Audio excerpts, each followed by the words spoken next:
YouTube? Back on the video, you should tell from the title. I'm here with The Walking Dead, episode 20 of season 10. The episode is called Splinter. But yeah, this was an interesting episode. Before we get into it, don't forget to like, comment, subscribe, turn on post notifications to upload. Now let's get into it. Alright, so first thing first is I want to talk about is the basis of the episode. It's all surrounded around Princess, the new girl. But anyway, before we get into that, I want to talk about, well, comparing it to the other episodes.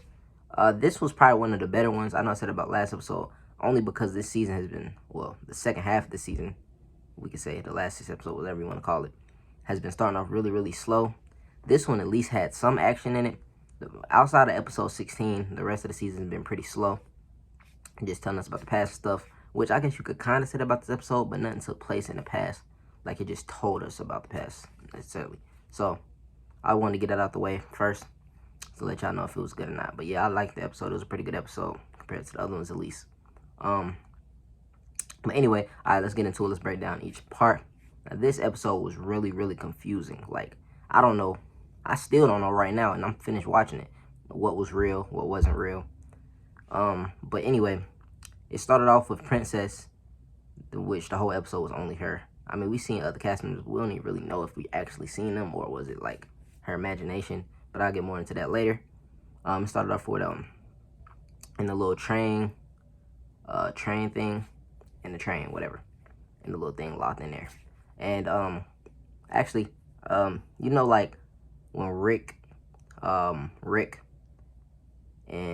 Carl and all them met back up with each other after they had left the prison, when they all had met back up at that one place, and then they got like kidnapped and took into the thing right before Carol met up with them. So that's exactly where it was at, and something like that. Not where they was at, but they was in something like that.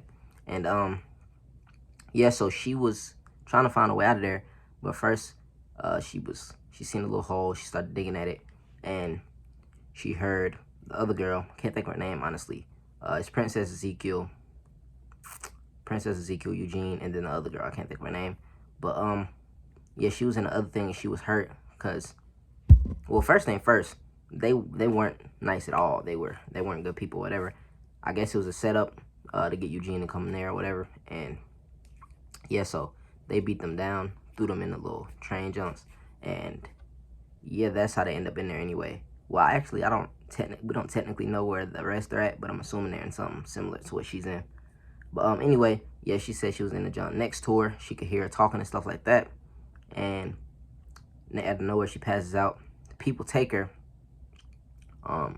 We don't know if it's going to help her or not help her or what.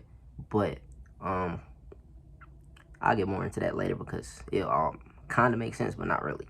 And then she finds a way out of there. She escapes. She sees Eugene, at least I think. And once again, I'll talk more about that later. She gets captured. They ask her questions and stuff like that. She refused to answer them. And so they send her back into the train junk. The dudes comes in there, bring her food. She gets to jump on him, takes his gun, and is about to escape. And then she like sees Ezekiel on the outside, and she's talking to him. Like, she didn't actually see him, it's her imagination, but she's talking to him, and she's trying to figure out if she should leave them or she should go back for him. And she decides to stay and go back. So she goes back, gives back the gun, and she was like, I'm sorry, are y'all really here to help us? And he says that they're there to help. And she basically tells them everything about everything that she knows about Ezekiel and Eugene and them in their group. So after that, I know I'm going through the whole episode pretty fast, but don't worry, I'm gonna like go back on it. And then after that, it ended up being a setup. He just wanted to get the information out of her. She was like, when can I see my friends? He was like, right now. Boom, banged on the wall, opened it up, and they all got bags over their head. And like Ezekiel, all of them got bags over their head. And then boom, that's how the episode ends. Alright, so I want to go back into it a little bit, back up a little bit. A lot of stuff that was going on was her imagination. Like, when she was beating the dude up, she thought it was, like, we seen it as Ezekiel beating the dude down and her trying to stop him. but really it was her imagination. Nobody was in the cabin with her, and she was just beating on herself, and then boom, she snapped out of it out of nowhere. That's right before she escaped in the first place and was about to get out of there, but she changed her mind and came back. But so that's what leads me to part that has me a little confused, because like a lot of that could have been real, a lot of that could have been fake. Like, was the girl really hurt? I mean, I'm assuming not. If she got the bag over her head on the outside, I don't know if she was actually in the thing next to her, or was she was just, I don't know. Nah, she had to be hurt though, because she asked about her friend, and then it was like, she's okay. Wait, I don't know, maybe, I don't know. I really don't know. That's the part I'm confused about. I don't know what is real. Did she see Eugene when she escaped and then got captured? Did she really see him, or did she not? I know she didn't see Ezekiel at all, because we seen that part that it really wasn't him. But I don't know if that was really Eugene. It wasn't really a hole in the wall though when she looked at it actually. So yeah, she didn't see the girl, or she didn't hear the girl. She was imagining that too. Wow. She really, I don't know. It's a lot of stuff a lot of questions that's unanswered. Hopefully we'll get those answers in the next episode. But yeah, so they're all captured right now. They're all captured. That's how it ended off. And I wonder how they're gonna get out of there, because it seemed like the way it ended, it seemed like they weren't there for no good, because he set her up to get answers. And why would they have bags over their head if they're there for good? So I really don't know how that's gonna end. And then we seen, fast forward to the wait. I'm tripping. I'm really tripping right now. Last episode I was talking about how for some reason I thought Aaron was with him, but he definitely wasn't with him. I'm tripping. Why did I think Aaron was with him? Anyway, yeah. So that's that story. That's the part that I wanted to hear about, that story. I wanted to see what was going on with them, and that's what it was.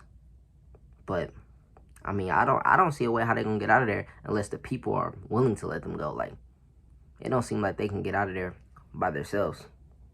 It's only 4 of them, no weapons, no nothing, and all of them got weapons, equipment, all type of stuff. They communicate with their whole group. But I don't know how much of that episode was really true or not. Maybe y'all understand it more. Let's check out the episode. But yeah, this was one of the more it had me interested in it, and me intrigued, because first off, some of the stuff was confusing, and I was trying to figure it out, so you had to pay close attention. And it was actually pretty interesting. The action was going on when it really wasn't action, but like it was action at the same time. By that I mean like stuff was going on, but it really wasn't happening. It was just her imagination. But all I took from that was Princess got a lot of issues, and that goes back to her past, and she was talking about her past a little bit. She was talking about her past with the girl, but she really wasn't talking to her. She was talking to herself. But it told us how she used to get beat on and stuff like that, and her mom didn't care about her stuff. So, but anyway, that's pretty much it for this episode. If you enjoyed, don't forget to like, comment, subscribe, turn on post notifications, upload, and I'm out. Peace.